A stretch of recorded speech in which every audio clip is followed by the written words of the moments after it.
မင်္ဂလာပါရှင်ကျမတို့ channel ကနေနောက်ဆုံးရရှိထားတဲ့သတင်းသစ်များကိုတင်ဆက်ပေးပါတော့မယ်ပထမအဆုံးစစ်မှုထမ်းရဲ့စင်ခေါ်စာဖြင့်ခေါ်ယူတော်လဲစင်ခေါ်ခံရသည့်လူငယ်အများစုထွက်ပြေးတိမ်းရှောင်၍ပေါ်တာဆွဲဖမ်းဆီးခြင်းဖြင့်တပ်သားသည့်ရှာဖွေစုဆောင်းမှုများမြင့်တက်လာဟုဆိုတဲ့သတင်းကိုတင်ဆက်ပေးပါမယ်မြန်မာနိုင်ငံတဝန်တွင်စစ်မှုထမ်းရဲ့စင်ခေါ်စာများဖြင့်သက်ဆိုင်ရာမျိုးနှင့်စစ်မှုထမ်းစင်ခေါ်ရေးအဖွဲ့များကလူငယ်များကိုခေါ်ယူတော်လဲစင်ခေါ်စာပေးပို့ခံရသည့်လူငယ်အများစုကထွက်ပြေးတိမ်းရှောင်သွားသဖြင့်ပေါ်တာဆွဲဖမ်းဆီးမှုများမြင့်တက်လာရခြင်းဖြစ်ကြောင်းနေပြည်တော်စစ်ဘက်သတင်းရင်းမြစ်ကပြောဆိုပါရယ်နေပြည်တော်ရှိပြည်သူ့စစ်မှုထမ်းစင်ခေါ်ရေးဗဟိုအဖွဲ့ဥက္ကဋ္ဌရုံးထံသို့ပေါ်တာဆွဲဖမ်းဆီးမှုများနဲ့ပတ်သက်ပြီးတိုင်ကြားမှုများနေ့စဉ်အမှုရာချီရှိနေပြီးရှင်းသို့နိုင်ငံတော်ဝန်ပေါ်တာဆွဲဖမ်းဆီးမှုများများပြားမြင့်တက်လာနေသည်ကိုနေပြည်တော်မှထိပ်တန်းစစ်ရာရှိကြီးများကသိရှိကြကြောင်းသက်ဆိုင်ရာတိုင်းပြည်နယ်ခရိုင်စစ်မှုထမ်းစင်ခေါ်ရေးအဖွဲ့များကအစစ်စစ်ညွှန်ကြား၍စစ်မှုထမ်းရရှိရေးလှုပ်ဆောင်ခြင်းဖြစ်သည့်အတွက်မြို့နယ်များတွင်ဖြစ်ပွားနေသောပေါ်တာဆွဲဖမ်းဆီးမှုများအတွက်အရေးယူဆောင်ရွက်လိမ့်မည်မဟုတ်ဟု၎င်းကဆိုပါတယ်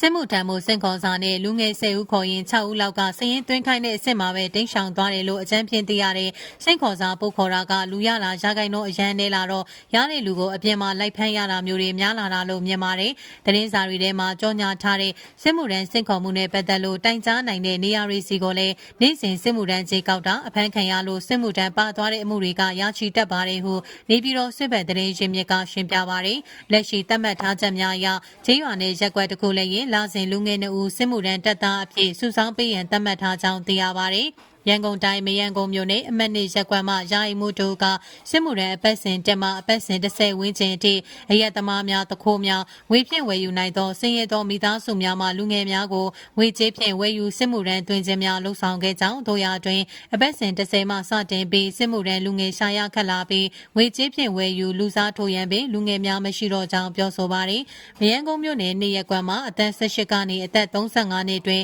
စစ်မှုထမ်းဖို့အကျုံးဝင်တဲ့လူဦးရေ6000ကျော်ရှိပါတယ်ဒါပေမဲ့အဲ့ဒီလူကြီး6000မှ4000လောက်ကပြပထွက်တာနေဝင်းမှာအလုပ်လုပ်တာနဲ့မရှိကြတော့ဘူးကျန်တဲ့2000လောက်ပဲရှိတယ်အဲ့ဒီ2000လောက်မှလည်းငွေပေးပြီးရှင်းနေကြတာတွေကများတယ်အရင်တုန်းကတော့ရက်ကွက်ထဲမှာလူစိုးတခိုးကြဖို့အကုန်ဖမ်းပြီးစစ်မှုထမ်းပို့တာအခုကျတော့လူရှာရကိုခတ်လာတာနောက်မရှိတော့ရင်တော့ကျန်တဲ့လူငယ်တွေကပဲမဖြစ်ဖြစ်တဲ့နီးနဲ့ထည့်ရမယ့်အခြေအနေမျိုးဖြစ်လာပါတယ်ငွေပေးရင်တောင်လူစားထိုးကရှာမရဘူးဟုမယန်းကုန်းမြို့နယ်နေရက်ကွက်မှာယာယီမှုကရှင်းပြပါတယ်